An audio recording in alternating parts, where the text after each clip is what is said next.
Antidote, l'émission Solutions d'UGOP Radio. Bonjour à tous et bienvenue sur UGOP Radio, la radio du 12. Aujourd'hui dans Antidote, je reçois Safa Oumi, qu'on a déjà reçue lors d'une autre émission, qui est conseillère immobilier IAD à Paris, et sa collègue Julia Nascimento, aussi conseillère immobilier IAD à Paris. Ensemble, nous allons parler de comment investir avec un petit budget et les méthodes à adopter. Bonjour à vous deux. Bonjour Lucas. Bonjour. Merci d'avoir accepté notre invitation.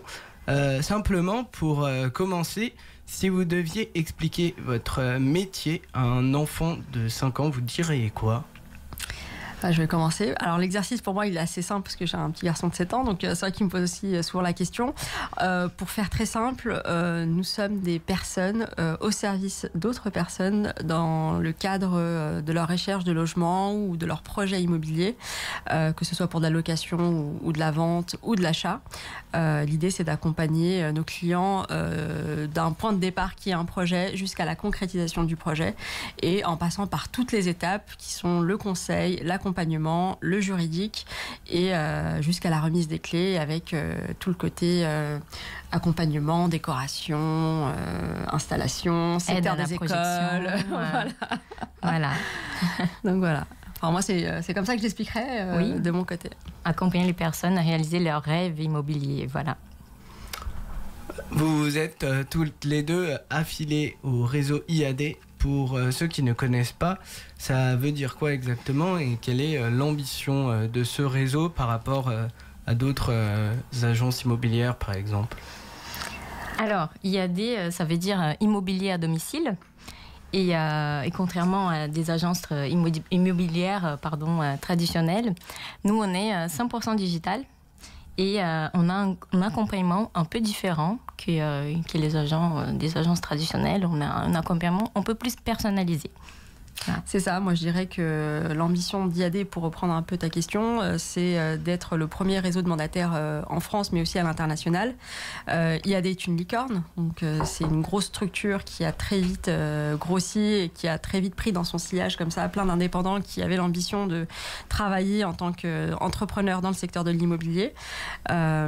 Et c'est une entreprise qui, en tout cas moi de mon point de vue, met en place un certain nombre de moyens dans le cadre du développement de notre activité et dans le cadre notamment de la formation, parce que la formation est quand même un enjeu important aujourd'hui. Très fort.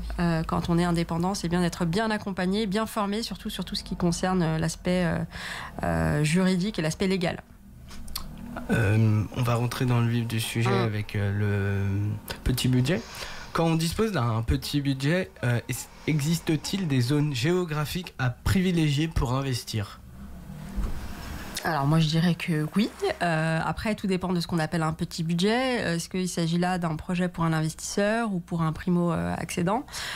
Pour un investisseur, effectivement, il peut se fixer une enveloppe d'achat à ne pas dépasser. Alors tout dépendra du secteur. Sur Paris par exemple, si on part sur un petit budget, ça sera certainement un bien avec une enveloppe de travaux à prévoir. Donc ça permettra aussi de jouer sur le coût de la négociation. Si c'est pour un primo-accédant, peut-être en fonction des attentes en termes de superficie, de secteur, de proximité des transports, du lieu de travail ou autre. L'idée, c'est d'apporter une solution immobilière qui soit en adéquation avec les attentes, tout en essayant d'optimiser au mieux l'opération par rapport à ce qu'ils recherchent précisément. Je m'explique. Si demain j'ai une personne qui souhaite acheter et qui a une enveloppe, alors que j'appellerais petit budget, 250 000 € sur Paris, ça fait quand même une petite surface, mais ça peut être l'enveloppe maximale d'emprunt pour une personne seule. À ce moment-là, oui, effectivement, je l'envisagerais plutôt pour lui en première couronne parisienne, parce qu'il y a encore des opportunités à saisir. Je pense à des villes comme Montreuil, comme Bagnolet, comme Ivry. Il y a aussi des belles opportunités proches du tram, proches du métro, puisque à Ivry, il y a aussi le métro, il ne faut pas l'oublier. Et effectivement, pour un premier achat avec un petit budget, ça peut être une belle opportunité, puisqu'on a une connexion immédiate avec la capitale et donc avec les lieux de travail ou les centres d'intérêt. Oui, et aussi s'orienter à des biens, peut-être qu'il y a, comme disait Safa, une enveloppe de travaux un peu plus importante, parce que c'est des biens que, en fait, la plupart des acquéreurs, ils ont du mal à se projeter quand il y a des travaux. Donc, quand on a un petit budget et qu'on est prêt à s'investir et à faire des travaux, surtout si on peut faire nous-mêmes des travaux, aujourd'hui, il y a énormément de tutoriels, il y a des ateliers de bricolage. Donc, c'est une façon d'acheter un bien où on a plus de marge de négociation. Voilà. Donc, le meilleur choix pour disposer avec un petit budget, c'est plutôt un bien sans travaux. Alors, ou rénover un bien ou achat d'un bien sans travaux, c'est quoi le meilleur choix? L'opportunité, moi je le vois comme ça, hein, c'est un bien avec des travaux, puisqu'effectivement il va y avoir une possibilité de négociation. Et il faut rappeler une chose, c'est que c'est toujours à l'achat qu'on fait une belle opération immobilière, parce qu'il y a plus de chances de faire une belle opportunité d'achat au démarrage, donc à la signature de l'achat de l'appartement, qu'à la sortie. En règle générale, c'est plus là où il faut optimiser sa négociation pour pouvoir derrière, à la vente, espérer faire une opération intéressante. Donc, une plus-value. Ouais, voilà, c'est ça, une plus-value. Donc, pour moi, effectivement, l'opportunité, elle réside dans ce type de bien-là, un bien avec des travaux. Encore faut-il ne pas avoir peur des travaux. Tous nos clients ne sont pas ouverts aux travaux. Il y a des personnes, et ça je l'entends et je le respecte, qui veulent un appartement clé en main. Mais il faut aussi avoir une capacité de projection, de voir le produit une fois les travaux achevés. Et là, oui, il faut pas avoir peur de se relever les manches ou de faire appel à des artisans pour être accompagné. Vous parlez d'opportunités. Quelle est la période de l'année la plus avantageuse pour investir? Alors moi j'ai envie de dire tout le temps. Oui, moi aussi en fait, il n'y a pas vraiment de bonnes ou de mauvaises périodes à mon avis. Par exemple, quand on s'approche de l'été, oui il fait beau, on a plus d'acquéreurs et on a plus de biens disponibles sur les marchés. Mais on a beaucoup plus de concurrence. Donc, pour négocier, ça peut être un peu plus difficile.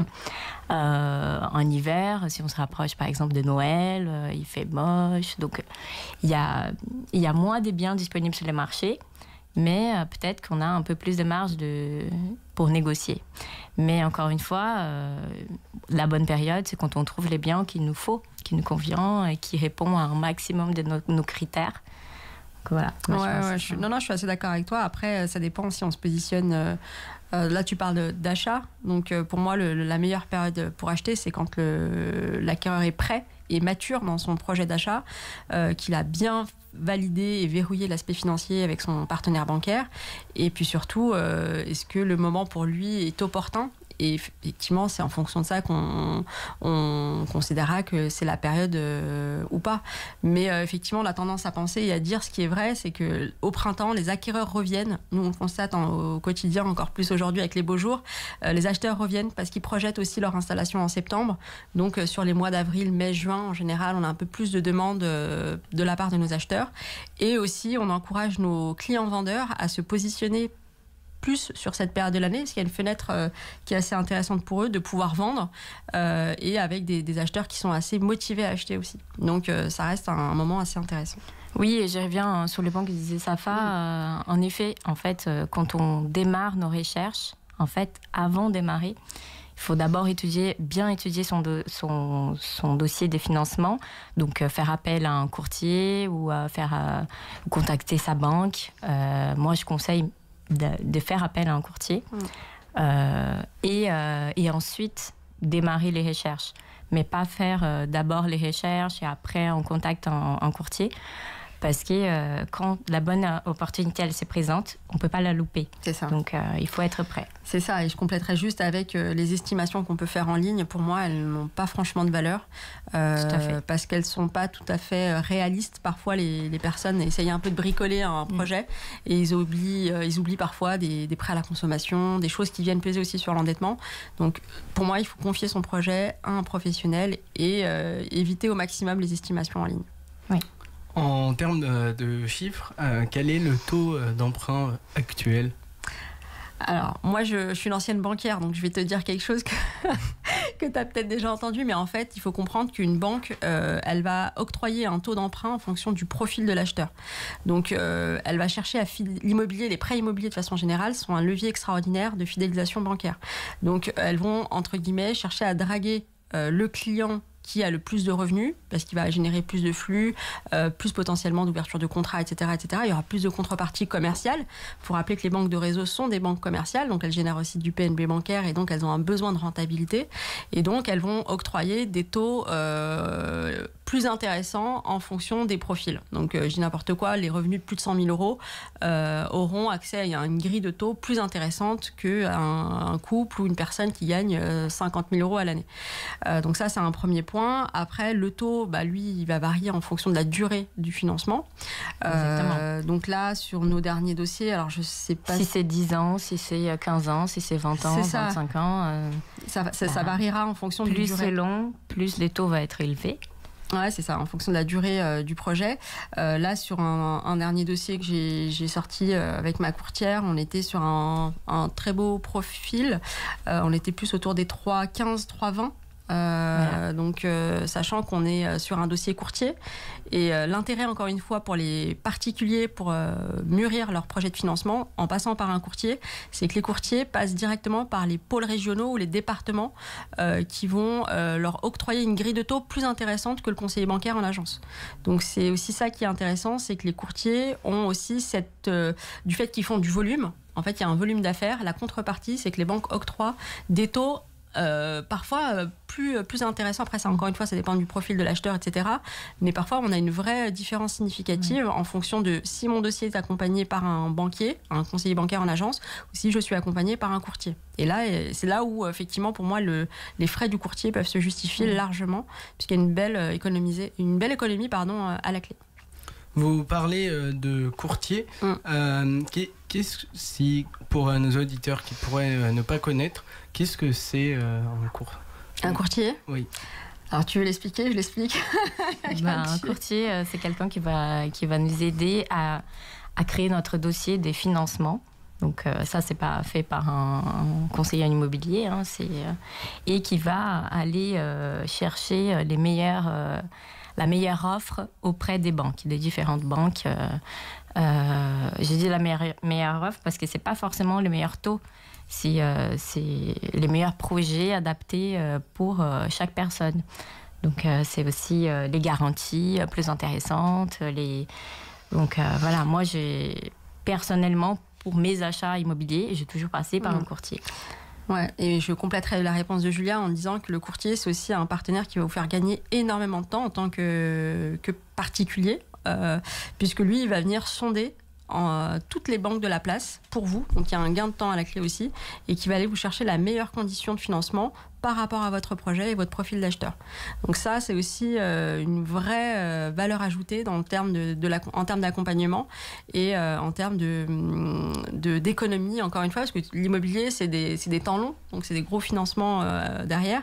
Donc il faut aller chercher des économies, que ce soit sur le taux d'emprunt, mais il y a aussi l'assurance emprunteur, qui est aussi un gros budget, et que le courtier va aller vous chercher aussi le meilleur partenaire, en termes d'assurance par rapport à la quotité emprunteur, etc. Donc ça, c'est aussi un point à soulever. Et puis, il y a aussi les délais. Les courtiers sont très réactifs. Ils font un suivi assez appuyé auprès des établissements bancaires.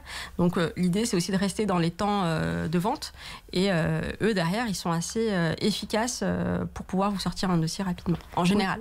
Oui, et pour ceux qui font un premier achat, il faut savoir que consulter un courtier, ça coûte rien. La plupart des courtiers, en tout cas les courtiers avec qui que je conseille à mes clients, il n'y a pas de frais à payer pour les consulter. Bien sûr, si on décide de travailler avec eux, là il y aura un tarif, mais tout est transparent, et du coup, on connaît dès le départ les tarifs. Et en général, dans les packages global du projet, ça vaut le coup de passer par un courtier. Oui, tout à fait. Et puis même, ça paraît être une dépense, mais en soi, c'est vraiment une économie réalisée, puisqu'encore une fois, le courtier va aller vous chercher les meilleures conditions, et des conditions que vous-même, vous n'aurez probablement pas obtenues en rendez-vous. Oui. Et ça, je peux vous le dire de source sûre, parce que moi, j'ai travaillé au pôle immobilier du Crédit Agricole. Et c'est vrai que quand on recevait les dossiers des courtiers qu'on travaillait, nous, en interne, oui, effectivement, c'était des conditions intéressantes. Donc le courtier a une vraie valeur ajoutée, ça c'est une certitude. Par contre, quand on décide de passer par un courtier, ce qu'il ne faut pas faire, c'est à côté aussi, nous, aller dans différentes banques, essayer de demander aussi, oui. Parce que sinon, les courtiers, ils seront bloqués. Voilà. Donc, soit on décide de passer par un courtier, soit on décide de passer par sa banque ou une autre banque. Voilà. C'est ça, c'est l'un ou l'autre. Mais merci beaucoup, Julia. Ça me permet, vous avez parlé de ceux qui achètent pour la première fois, donc les primo-ascendants, pardon. Est-ce qu'il existe des aides de l'État par exemple, pour les primo-ascendants? Alors, des aides de l'État, oui. Il y a déjà des... Oui, alors tu peux rebondir là-dessus. Moi, je parlerais déjà en fonction du profil de l'acheteur. Donc, les primo-accédants, ils ont aussi droit à des conditions, parfois des prêts à taux zéro. C'est ça. En fonction d'un montant bien défini par la banque, puisque chaque banque a une politique de prêt et octroie des montants, justement, pour venir attirer cette cible de clients qui est aussi intéressante pour les banques de réseau et qui va leur permettre aussi de tirer un intérêt derrière en termes de coût global d'opération. Par contre, il faut faire attention, les prêts à taux zéro, ça peut être très intéressant, c'est surtout sur l'achat dans l'immobilier de neuf. Par contre, il faut faire attention à qu'est-ce que c'est notre projet et quelle va être la durée à peu près de notre projet. Par exemple, j'ai un exemple, une cliente qui elle a décidé d'acheter prêt à taux zéro, son premier achat, elle a acheté seule. Et le temps que son bien, parce qu'elle a acheté dans le neuf, soit livré, entre-temps, elle a rencontré son chéri, elle a eu un enfant, et du coup, le projet a totalement changé. Elle a voulu, du coup, une fois qu'elle a eu la remise des clés, mettre en location son appartement, mais un prêt à taux zéro, c'est pour une résidence principale. Donc, elle était bloquée sur ces types de prêts. Et du coup, si elle voulait mettre en location, elle était obligée de rembourser les crédits, les aides qu'elle a reçues de l'État. Donc, et payer les taux. Oui, c'est ça, c'est que c'est réglementé derrière et que c'est sous condition d'octroi. Et dès lors que vous sortez du cadre, effectivement, vous n'êtes plus éligible. En tout cas, vous ne rentrez plus dans le cahier des charges du PTZ tel qu'il est présenté aujourd'hui. Voilà, donc il faut bien lire les règles du PTZ, les contrats, pour bien voir si c'est adapté à nous, à notre projet. Enfin, pour nos auditeurs, quels sont les points clés à garder en tête lors de l'achat d'un bien immobilier avec un petit budget? Tu veux commencer? Alors, très franchement, le meilleur projet, c'est celui qui vous ressemble le plus. Donc, moi, je pars toujours de la localisation. C'est vraiment de là que part son projet. La localisation petit budget ou budget plus important, c'est important parce qu'il faut voir au quotidien est-ce que le bien va rentrer dans ce que vous attendez en termes de transport, de temps de transport, d'école des enfants, de votre travail, etc. Et ensuite, effectivement, adapter en fonction de la superficie, en fonction de y a-t-il des travaux, pas des travaux. Encore une fois, le projet, il part de nous et c'est à nous ensuite derrière de le faire rentrer au mieux dans nos attentes par rapport à notre projet. Notre projet immobilier doit nous ressembler et doit ressembler à notre quotidien. Et donc, pour moi, c'est plus dans ce sens-là et pas l'inverse. Parce que là, après, au quotidien, je pense que ça peut être compliqué de s'y plaire et de tenir sur la durée. Oui, après, je dirais, on peut pas forcément tout avoir. Donc, bien voir quels sont nos critères indispensables et faire des concessions si on veut acheter. Et sinon, on passe jamais à l'action de l'achat. Et aussi faire un calcul si on paye un loyer, combien on paye un loyer, est-ce que ce serait pas plus intéressant d'acheter, d'investir et savoir que même si on investit avec un financement sous 25 ans, rien n'est définitif. On peut toujours changer le projet, déménager. Bon, bien sûr, faire attention si on a fait un PTZ aux règles, mais si c'est dans l'ancien, voilà, rien n'est définitif. On peut toujours mettre en location, déménager. Oui, ça peut évoluer. En fait, un projet immobilier, encore une fois, ça évolue avec le temps. Votre résidence principale peut devenir, alors attention au PTZ effectivement, mais peut devenir votre résidence locative. Un premier achat peut se revendre aussi derrière parce que vous avez un projet peut-être en couple ou avec un enfant qui vient. Enfin, oui, et c'est évolutif. En fait, rien n'est figé. Il faut vraiment pas. Enfin, je sais qu'il y a beaucoup de gens qui ont peur de se lancer parce qu'effectivement, ça peut faire peur. Mais il faut garder en tête que rien n'est définitif. Même un taux d'emprunt, lorsque vous empruntez à un taux très haut, le taux peut être révisé par la banque. On peut faire des modulations sur l'échéance. Il y a plein de choses. Son crédit. Voilà, on peut faire acheter son crédit par. Voilà, exactement. Il faut comprendre que tout peut évoluer. Et quand on tombe sur une belle opportunité et qu'on a un coup de cœur en immobilier, c'est très dur d'avoir le coup de cœur. Donc quand tout match et que clairement on est prêt à se lancer, bien sûr fermer tous les robinets avec le courtier en termes de financement et de capacité d'emprunt, etc. Mais après, effectivement, faut bien réfléchir son projet. C'est pour ça que j'insiste encore à bien mûrir le projet. Et ensuite, effectivement, rien n'est définitif. S'il y a des choses qui doivent évoluer dans le temps, eh bien, elles évolueront et il n'y a pas de problème. Merci beaucoup à vous deux pour ces informations. Merci à vous de nous avoir écoutés. Merci à la régie pour le son et la vidéo. Merci à vous. Et n'hésitez pas à nous suivre sur les réseaux sociaux et à très vite sur UGOP Radio. Antidote, l'émission Solutions d'UGOP Radio.